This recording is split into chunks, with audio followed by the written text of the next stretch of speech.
Muy bien, retomamos la clase entonces. Vamos a hacer una clase complementaria a lo que ya estábamos viendo. Ahí dice gases nobles y halógenos, es un repaso rápido complementario para los dos casos, ¿cierto?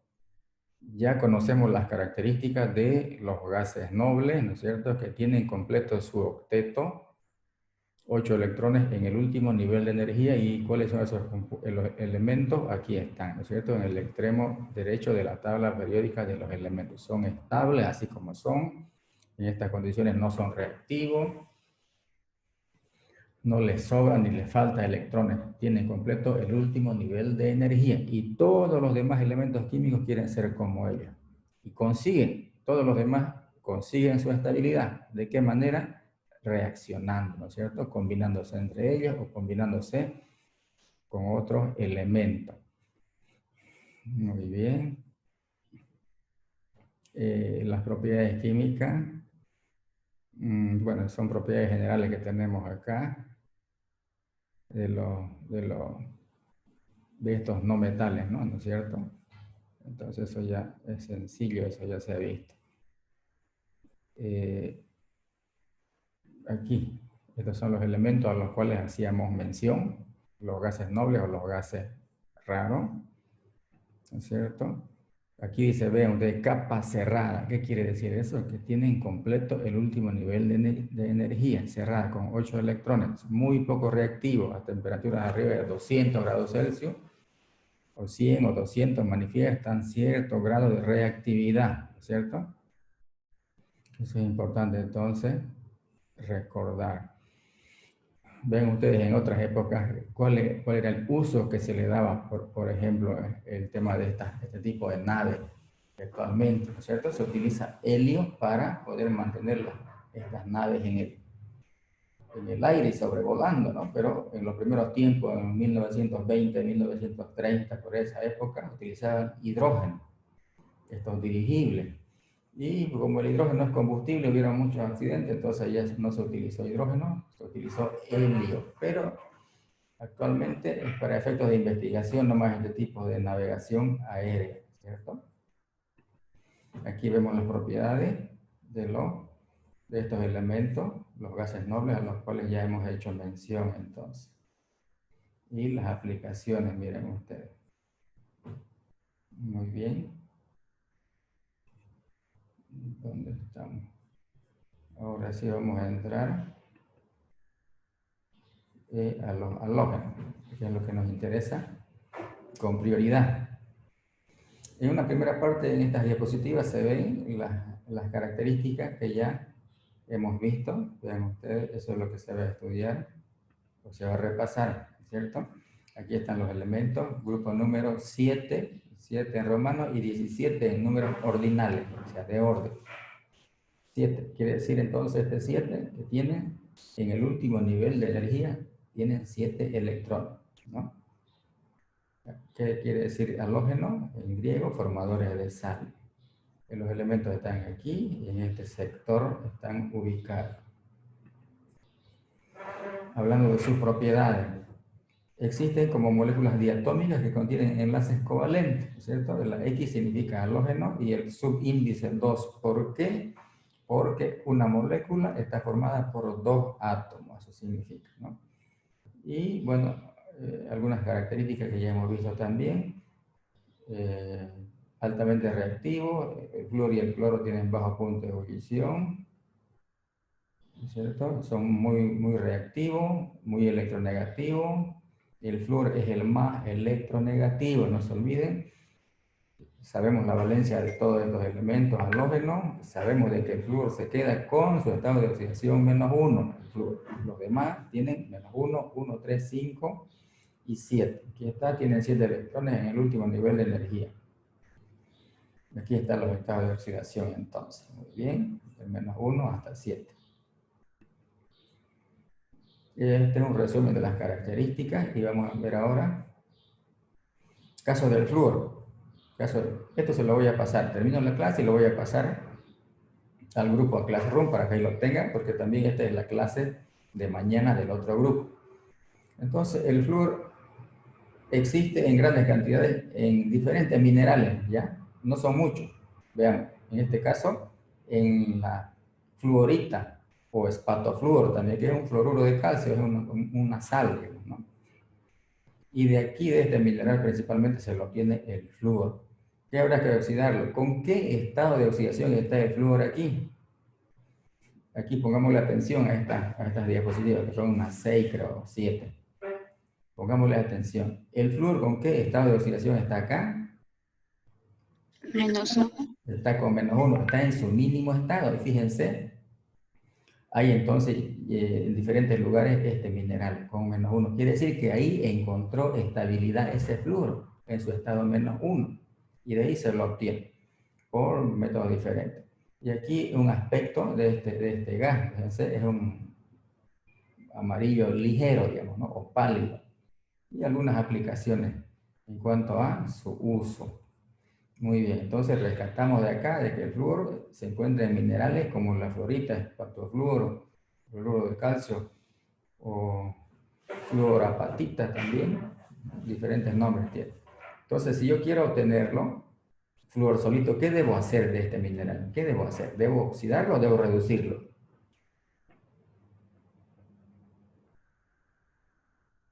Para separar el flúor solito, ¿qué debo hacer? ¿Oxidarlo o reducirlo? De aquí. Vamos, rápido. Oxidarlo. Tengo que Oxidarlo. oxidarlo. Muy bien, tengo que oxidarlo porque lo tengo en -1. Entonces, habrá que buscar un método, ya sea el método electrolítico o algún otro método que hay que ver. Hablemos del cloro. Miren, el cloro existe en abundancia, como cloruro de sodio en el agua de mar. Por eso el agua del mar es salada, se dice, porque principalmente está cloruro de sodio. Es una salmuera el agua del mar, diluida, podríamos decir, entre 2 2.5%. Los océanos son salados, porque tiene principalmente cloruro de sal y otras sales más, miren. Entonces, en todas estas sales, este halógeno cloro, ¿con cuánto está? ¿Con qué estado de oxidación está? -1. -1. Está también, muy bien, está también con -1, igual al flúor. Y fíjense que quiere decir que entonces ahí el cloro, este halógeno, encontró estabilidad en ese estado de oxidación. Por eso hay yacimiento de esta sal, porque es de la sal común. Hay en diferentes lugares de la Tierra yacimiento, hay salares, y aquí en Bolivia sí hay salares también. Es un recurso natural muy importante que tiene nuestro país, ¿no es cierto? Entonces ahí está este halógeno combinado con el sodio. ¿Desde cuándo? No sabemos, hasta cuándo tampoco sabemos, pero ahí está, estable, en un estado -1, ¿no? Entonces se encuentra en el agua salada y en lecho salino, ¿no? Algunos salares, quiere decir que en otros tiempos fueron lagos salados, se evaporó el lago y quedó la sal. Entonces, si yo quiero obtener solito, fíjense, la pregunta similar al caso anterior, yo quiero obtener cloro de aquí, puedo de acá, de la otra o de la otra. Entonces, ¿qué debo hacer con esta sustancia, con este cloro? ¿Tengo que oxidarlo o reducirlo para obtenerlo solito? Oxidarlo. Tengo también que oxidarlo, similar al flúor, ¿cierto? Y vean ustedes cómo dice acá, se prepara comercialmente por electrólisis, o sea que hay que oxidarlo, ¿no es cierto? Hay que oxidar de -1 a 0, hay que oxidarlo. Y cuando se quiere producir sal común, ¿no es cierto? Bueno, lo que se hace es una purificación de lo que hay nomás. Los salares son yacimientos de sal, una limpieza, ya está. O si yo quiero del agua de mar, si yo quiero obtener sal, esta sal del agua del mar, ¿qué puedo hacer? ¿Un proceso físico o químico del agua de mar? Solamente calentar, evaporar y destilar, ¿no es cierto? Y voy a tener agua salada. Claro que voy a tener mezclada seguramente con esta otra sal, pero con preferencia va a estar esta sal. Entonces, si hacemos electrólisis de esta sustancia, miren ustedes, se puede obtener el cloro, ¿no es cierto? Entonces hay que separarlo por el paso de la corriente eléctrica, dice acá, para obtener este elemento, este halógeno. Es un proceso complejo, pero ese es el método, ¿cierto? Veamos el bromo. Veamos el bromo. ¿Cómo existe el bromo en la naturaleza? Dice que también existe como bromuros, vean ustedes, bromuros de sodio, de potasio, de magnesio, de calcio, también en el agua de mar, en salmueras subterráneas y también en lechos salinos. Entonces, similar al caso del flúor, al cloro, ahora también el bromo, ¿con qué estado de oxidación está formando estas sales? ¿Con cuánto está? -1. Muy bien, también con -1. Y si yo quiero obtener este halógeno solito, bromo solito, fíjense la pregunta similar a los casos anteriores. ¿Qué debo hacer para obtener bromo solito a partir de estas sales? ¿Qué debo hacer? ¿Qué puedo hacer? Oxidar también. Muy bien, excelente, excelente. Tengo que oxidarlo. Tengo que oxidarlo, ¿cierto? Por algún método, ya sea electrolítico o alguna reacción, pero estos halógenos principalmente son por métodos electrolíticos. Estos halógenos son complicados. Y algunos usos, algunas aplicaciones de elementos, ¿no? Entonces, vean ustedes, es un líquido rojo oscuro. Hemos visto que el flúor está formando compuestos en la naturaleza con -1. Hemos visto que el cloro está en los cloruros, también está con -1. Y este bromo resulta que también está con -1. Vean, quiere decir entonces que ahí es estable este grupo de elementos, estos halógenos. Ahí encuentran su estabilidad, han encontrado en ese estado de oxidación -1. ¿No es cierto? Estos halógenos solitos, o sea, son muy reactivos, pero no existen en la naturaleza. Y como son importantes, son necesarios, entonces hay que producirlos y encerrarlos, envasarlos herméticamente y ahí los vamos a tener, ¿no es cierto? Ahí los vamos a tener. Y nosotros destapamos el recipiente y ya empieza a reaccionar. Este bromo se va a volatilizar, el flúor y el cloro va a salir, va a intoxicar seguramente si no hay los cuidados y va a reaccionar. Es inestable, altamente reactivo, ¿no? Y así también sus compuestos, ya sean los hipoclorosos, los clorosos, ácidos o sales, son muy importantes en la industria, en el comercio, ¿no es cierto? Son muy importantes y no existen, entonces hay que fabricarlo, hay que fabricarlo. Pero su estado estable, ¿cuál es su estado estable? ¿Será 7, será 5, será 3? ¿Será 1 positivo o será -1? ¿Cuál es su estado estable? Entonces, fíjense que ya estamos aprendiendo ya. Ahora vemos el yodo. -1. Muy bien, -1. -1 el estado estable del elemento. Pero, ¿qué pasa con el yodo? Tenemos el flúor, cloro, bromo, yodo. ¿Cuál es el más reactivo de los 4? Entre flúor, cloro, bromo y yodo. El más reactivo es el flúor. Y el menos reactivo es este yodo. Entonces, veamos, este yodo ya existe, vean ustedes, en estado positivo en los salitres, con yodo 5 está acá, ¿ya?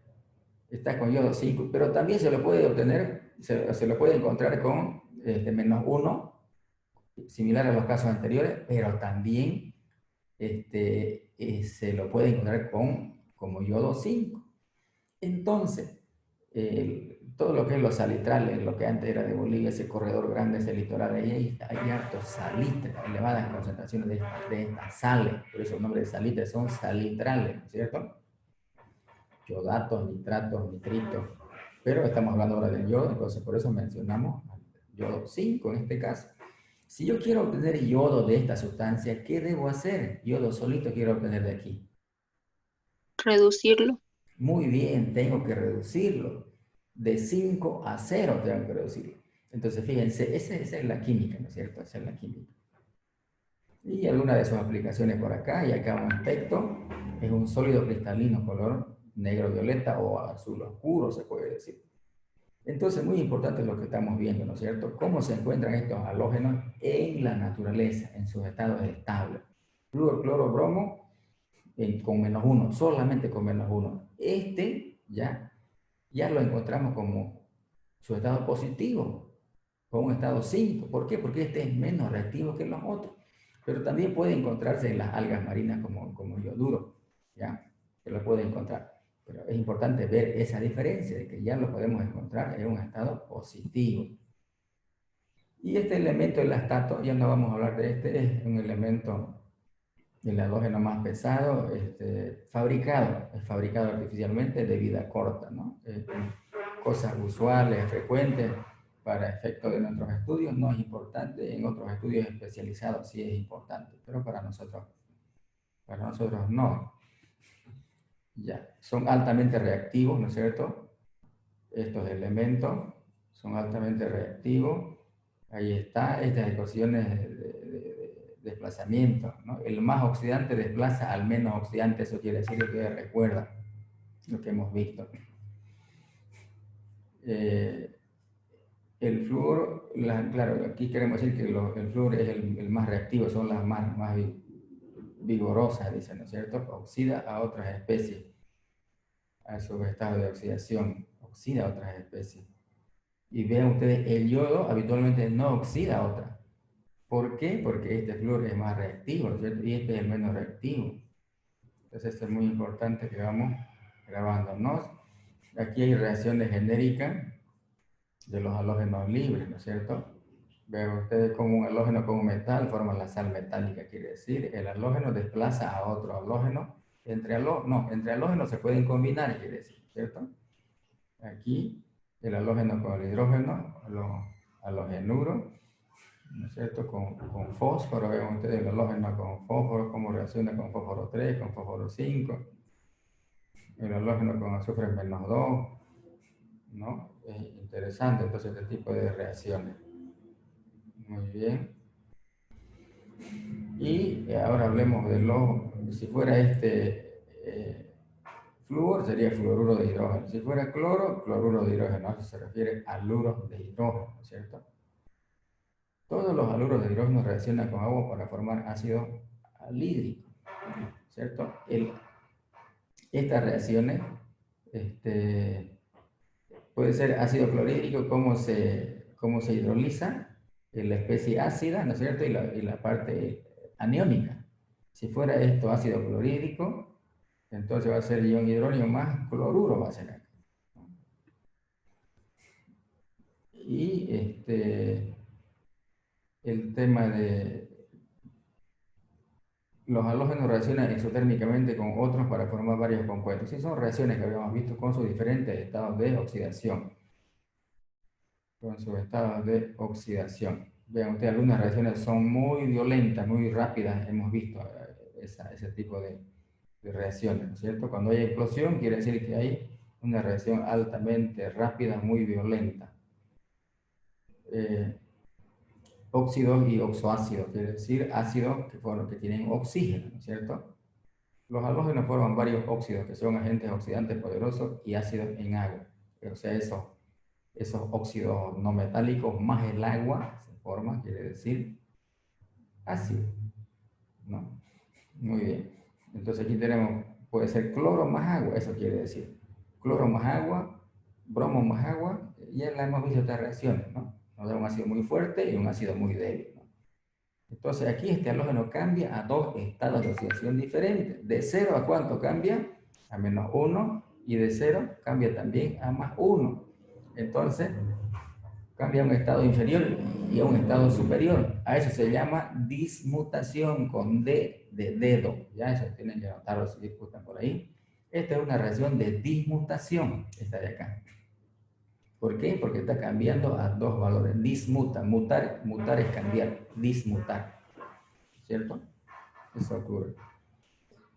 Y aquí un halógeno con un álcali, ¿cierto? Los álcalis son los compuestos básicos, no son las sales. Si son sales básicas, se puede decir como el bicarbonato de sodio, el carbonato de sodio, porque son álcalis, porque son básicas. Y aquí este compuesto es altamente básico. El halógeno con hidróxido de sodio me da un cloruro de sodio más un hipoclorito de sodio. Aquí está en términos genéricos, por eso halógeno que puede representar cloro, bromo o yodo. Ya, cloro, bromo o yodo. Entonces, puede ser cloruro de sodio, hipoclorito de sodio. Si es bromo, bromuro de sodio, hipobromito de sodio, ¿cierto? A dos estados diferentes también cambia. Acá también dismuta el halógeno. Dismuta el halógeno. Y este compuesto es es la base de las lavandinas que conocemos, son compuestos oxidantes también. Esta es una sal, ¿no es cierto? Esta es una sal y esta es otra sal. Este es un tipo de sal y este es otro tipo. Sale oxigenada y sale no oxigenada, que provienen de los ácidos, de la combinación de el halógeno con un álcali, ¿no es cierto? Con la participación o presencia de esta otra sal oxigenada. Es la base de las lavandinas, decíamos, los hipocloritos. Y aquí, cuando decimos hipohalitos, nos referimos a los hipocloritos, hipobromitos o hipoyoditos. ¿Y por qué no aparecen los hipofluoritos? No, ¿por qué? Porque el flúor se queda con su estado -1, porque es el más electronegativo, el átomo más pequeño, el elemento más oxidante. Se queda con su estado -1. ¿Ya? Muy bien. Aquí quería hacer una explicación complementaria aquí. Las lavandinas, por ejemplo, son en base a los hipocloritos de sodio ya reforzados con clorato y alguna otra sustancia, ¿no? Es la competencia, ¿no?, permanente que hay en el mercado. Esta lavandina es mejor, que este otro mejor, que este producto blanquea mejor la ropa. Son en base a lavandinas, pero siempre con el agregado de otra sustancia. Ahí está la competencia, está la investigación. Cuando se lava la ropa blanquea, ¿no es cierto? Esa es la finalidad de esta sustancia, blanquear por sus diferentes mecanismos. Pero como son inestables, se descomponen fácilmente. Las lavandinas ustedes no la van a encontrar en un frasco de vidrio transparente, no. Ustedes van y compran la lavandina en un frasco opaco. Opaco significa que no permite el paso de la luz, ¿cierto? Si se pone a la luz del sol, se va descomponiendo este producto y pierde su efectividad, ¿cierto? Porque es inestable. Entonces, cuando se lava la ropa, se pone lavandina y se remoja. Y después que se hace, se pone al sol, ¿no? Hay que tender la ropa para que el sol impacte con su radiación. Entonces, ahí rápidamente termina de descomponerse por la radiación del sol, por la luz solar se descompone y, consecuencia, termina de blanquearse la ropa ahí, ya sea la ropa o algún otro material en la industria que se esté utilizando, por ejemplo. Pero un ejemplo más claro es la exposición de la ropa al sol, ¿cierto? Rápidamente se descompone. ¿Por qué? Por el sol. Y el proceso de blanqueado, entonces ahí termina, cuando se pone al sol. Nunca es igual que una ropa seque en la sombra, no. Va a secar, pero va a tender a quedarse así menos blanca con el tiempo. Menos blanca con el tiempo. Entonces, esta sustancia, los hipocloritos, son la base de las lavandinas comerciales, ¿cierto? Y con la presencia de otras sustancias químicas que le dan más fuerza, por supuesto. Muy bien. Entonces, eso corresponde a la clase de hoy día. ¿Ya? No quiero hacerlo los videos muy largos porque cuesta subirlo. Yo tengo que estar por lo menos media hora transformándolo, haciéndolo un poco más liviano para que ustedes lo puedan leer. Si hago un video de 2 horas, no va a subir y es complicado eso. Muy bien, ¿alguna consulta, alguna pregunta sobre este tema?